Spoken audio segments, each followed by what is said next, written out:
Hi everyone, I'm Shelly and you're watching There's No Place Like Home. I'm back with another Question the Narrative video, and today's topic is Dangers of the Rabbit Hole.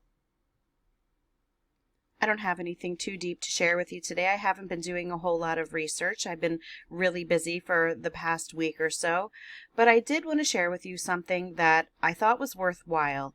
Because what I am seeing is that there are many people like myself who like to look into these obscure topics that aren't obscure to us, but if you would ask the average person, they have no idea what we're talking about. And it's a lot of fun looking into these things. And it's also really helpful to understand that the world around us is not what we seem, and that we can't trust the people that we're told that we should trust. However, there is a danger in going too far down the rabbit hole and having the inability to climb back out of it. And that's what I'm going to share with you today.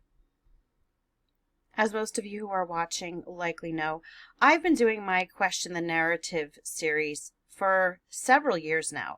It actually started out that I was going to do it once in a while because this was originally a homeschooling channel. But it did so well, and I was able to get a lot of these really interesting topics off of my chest, and I'm just going to throw this out there that what most of the mainstream people, or what we like to call normies, would call conspiracy theories. That's what the outside world would call them. I call them interesting topics.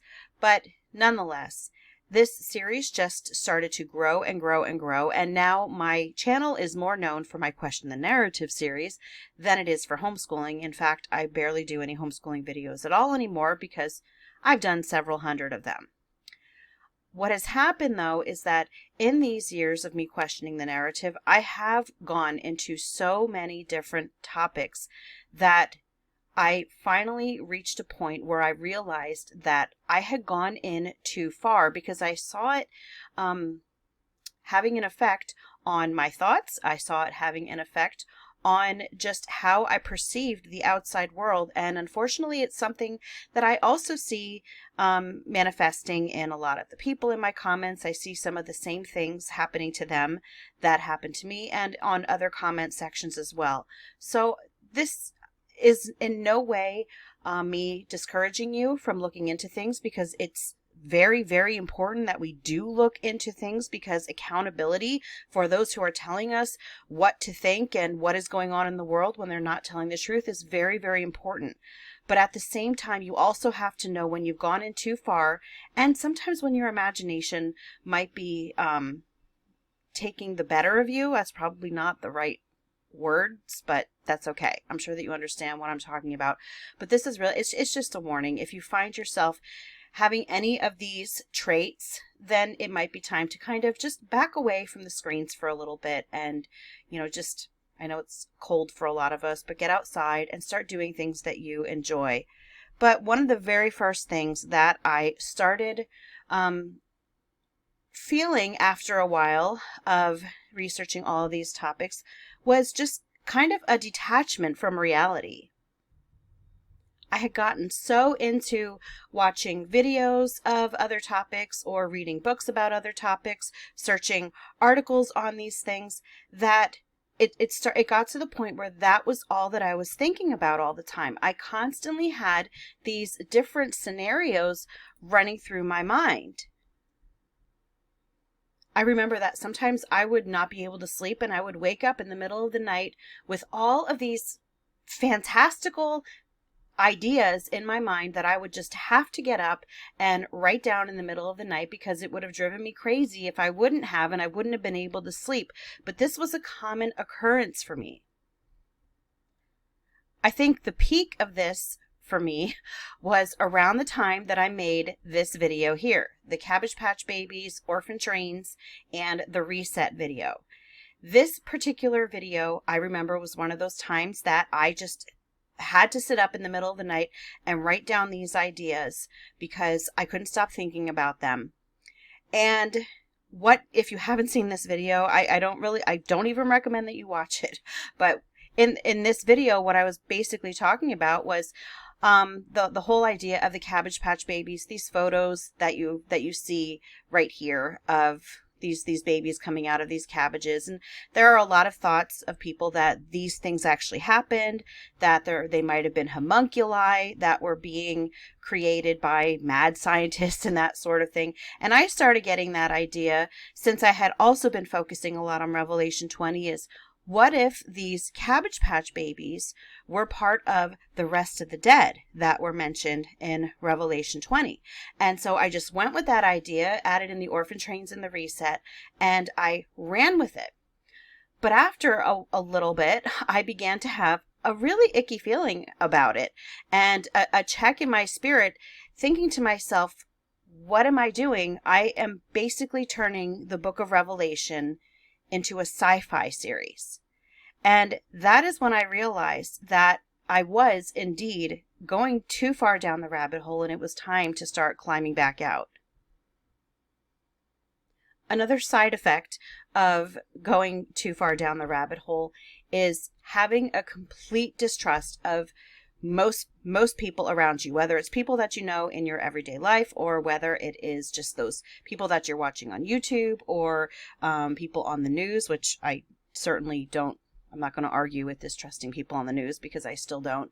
But it just gets to the point where you start having problems with everyone around you, and you almost feel a hint of paranoia in that you start having issues with everyone around you, and you don't think that there is anyone at all that can be trusted.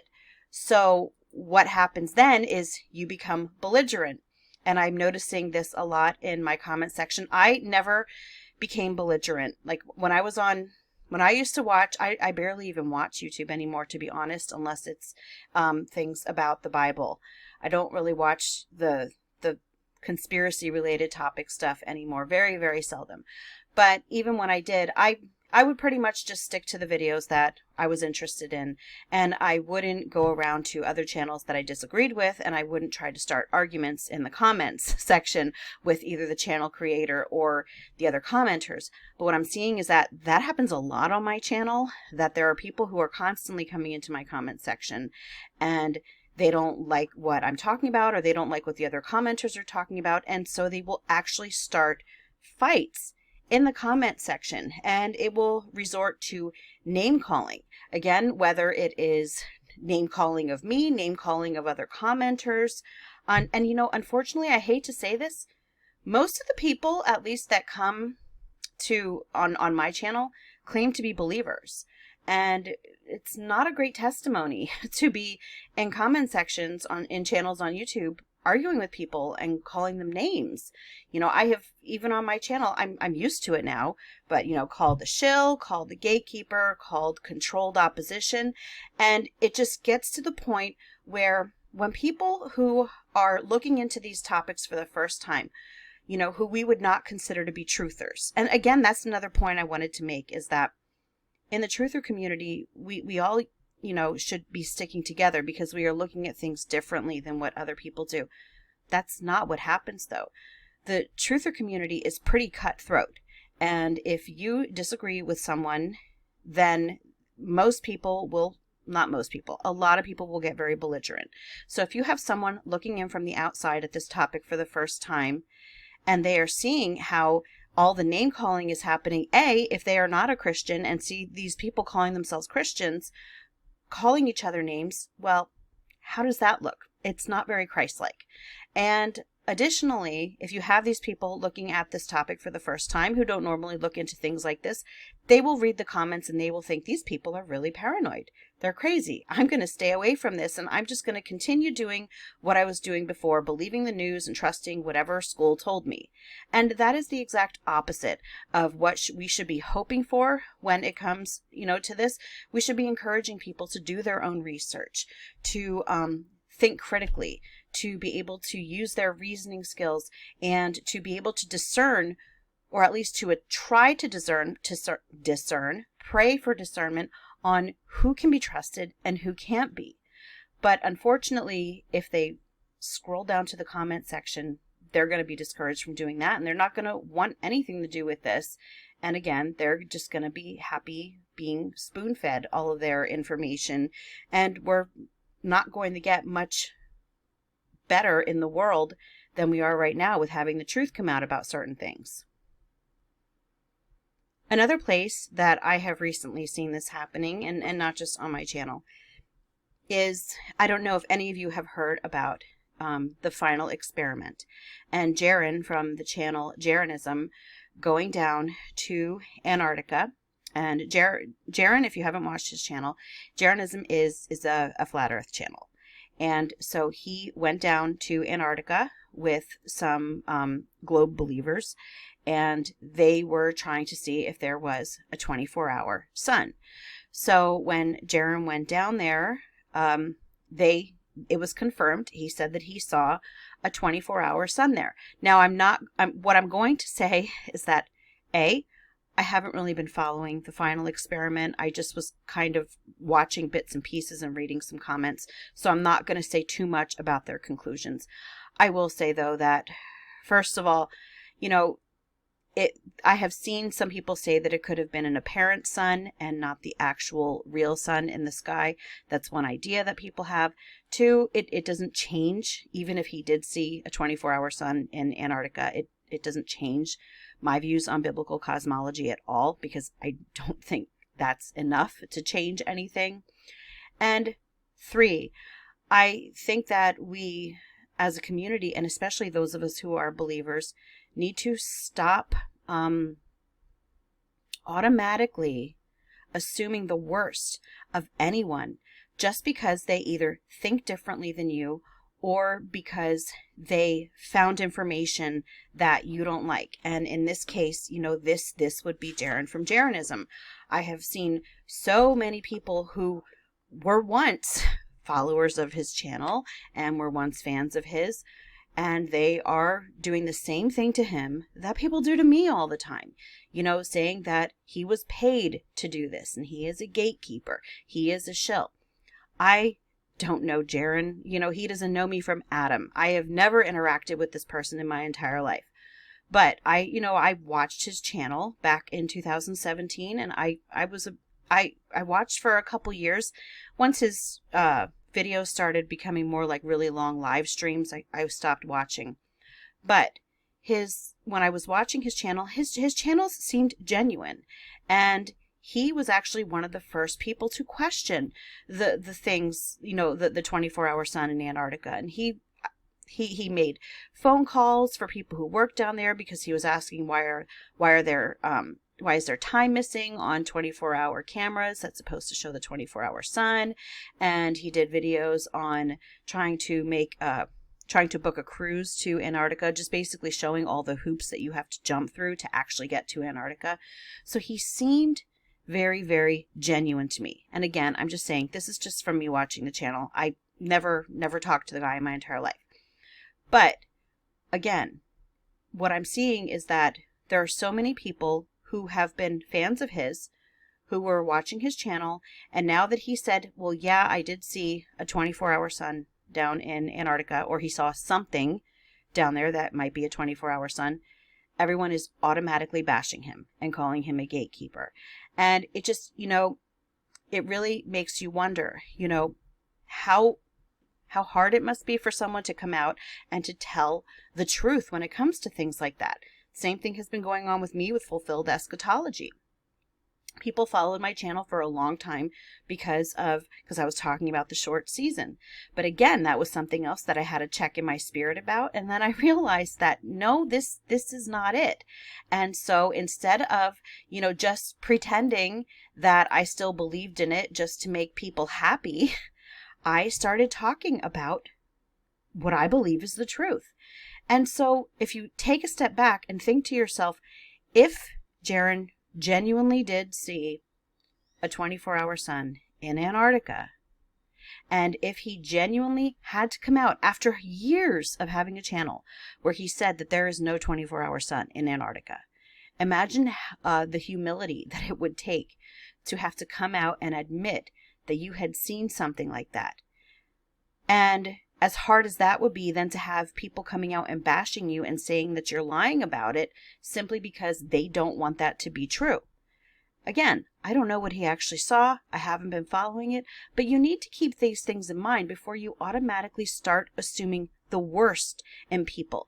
And again, unfortunately, it is something that you will see in people who have been spending far too much time down the rabbit hole. And, I'm starting to see a lot of similarities in the truther community with, those who people used to call them globe heads or whatever you want to call them. And they used to make fun of it and how cutthroat they were. That's exactly how the truther community is now.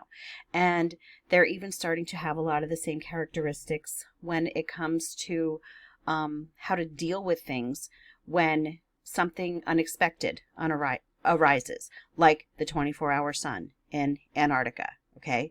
First of all, it was unexpected because I'm sure the Jaren went down there not expecting to see that.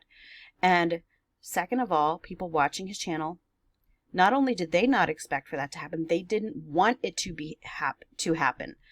But that's the thing. What is more important? Is what you want to happen more important, or is finding out the truth more important?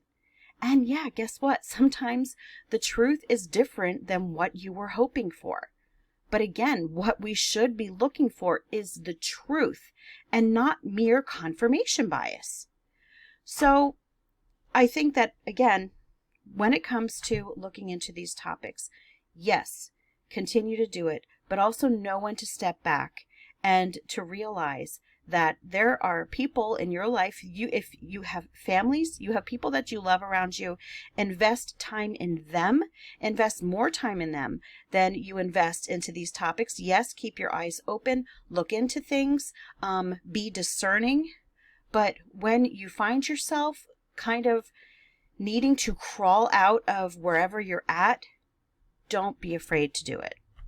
That's all that I have for you today. If you like this video, give it a thumbs up. If you haven't subscribed and would like to hear more of what I have to say, I would love if you would do that. If you have any questions or comments, you can leave one down below. And if you like my work and would like to support my channel, I will leave a link in the description box for my channel membership, or you can just click on it right on my channel page. And I hope you have a great day.